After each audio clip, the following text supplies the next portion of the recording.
নমস্কার বন্ধুরা, good morning. আমি যখন ভয়েস রেকর্ডিংটা দিচ্ছি তো তখন রাত হয়ে গেছে। যেহেতু সকাল থেকে ভিডিওটা করেছি সেই জন্য প্রথমেই গুড মর্নিং জানিয়ে নিয়েছি। তো হাঁটতে গিয়ে আর হাঁটতে পারলাম না, পায়ে এত যন্ত্রণা। ফিরে এসেছি, তো এসে নিয়ে থাইরয়েডের ওষুধ খেয়ে আমন্ড বাদাম ছোলা ভিজিয়েছিলাম, কাজু বাদাম, ওটা একটু খেলাম। খেয়ে কিছুক্ষণ বসে থেকে চা খেয়ে তারপরে গেলাম বাজারে। বাজার করেছি, করতে গিয়েছিলাম। তো যাওয়ার পথে মেয়ে বললো দুলারের দোকানে পরোটা খাবে। ওখান থেকে আবার পরোটা নিলাম, মিষ্টি নিলাম, নিয়ে ঢুকলাম হচ্ছে এক্সপ্রেস বাজার। আমাদের এখানে এক্সপ্রেস বাজার খুলেছে, এক্সপ্রেস বাজারটা 17ই মে খুলেছে। গেলাম, একটু ঘুরে দেখলাম, কালেকশন ভালোই লাগলো। যাবো একদিন বাজার করতে। ওখান থেকে সোজা চলে গেলাম বাজারে, কিছু মাছ নিলাম। আমাদের বিড়ালের মাছগুলো ফুরিয়ে গেছে, মাছ নিলাম, টুকিটাকি বাজার করলাম, আম কিনলাম, কলা কিনলাম, কিনে বাড়ি চলে আসলাম। এসে আর প্রচণ্ড গরম লাগছিলো, তারপরে টুকটুকি করে চলে আসলাম। হাঁটার তো ক্ষমতা ছিল না, আর হেঁটে আমি কোনো দিনই আসি না বাজার থেকে, টুকটুকি করেই আসি।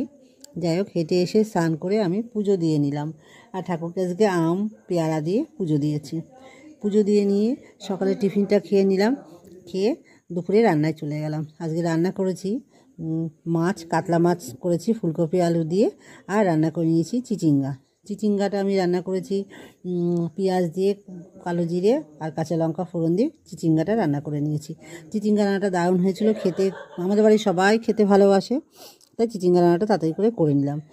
একটু বিশ্রাম নিয়ে দুপুরের খাবারটা রেডি করে দিলাম, মেয়েকে থালা সাজিয়ে দিলাম। মেয়ে তো বলছে এত খাবে না, তো ওকে সাজিয়ে গুছিয়ে দিলাম। আমি তো ভাত খাবো না, আমি অল্প একটু ভাত নিয়েছিলাম, ভাড়ালি আর চিচিঙ্গা ভাজা দিয়ে খাবো বলে। নিজের খাবারটা নিজে রেডি করে নিয়ে খেতে বসে গেলাম। খাওয়া হয়ে যাওয়ার পর কিছুক্ষণ রেস্ট নিয়ে একটু সিনেমা দেখে নিয়ে, ফলগুলো ছিল ঠাকুরকে ভোগ নিবেদন করেছিলাম, সেগুলো সবাই মিলে ভাগ করে খেলাম। তারপর টিভি দেখতে দেখতে সন্ধ্যা হয়ে গেছিলো, সন্ধ্যা দিয়ে নিয়ে আমি কফি বানিয়ে খেলাম। তো কফিটা আমি বানাইনি, হাজব্যান্ড বানিয়ে দিয়েছে। কফিটা খাওয়ার সময় মনে ছিল না ছবিটা তোলার, পরে ছবিটা তুলতে একটু দেরি হয়ে গেল। কফিটা খেয়ে একটু রেস্ট করে নিয়েই রাতের খাবারে চলে এসেছি, একদম রেডি করে তরকা, রুটি আর পেঁয়াজ স্যালাড। এটাই হচ্ছে রাতের খাবার, আমরা এটা সবাই মিলে খেয়ে নিয়েছি।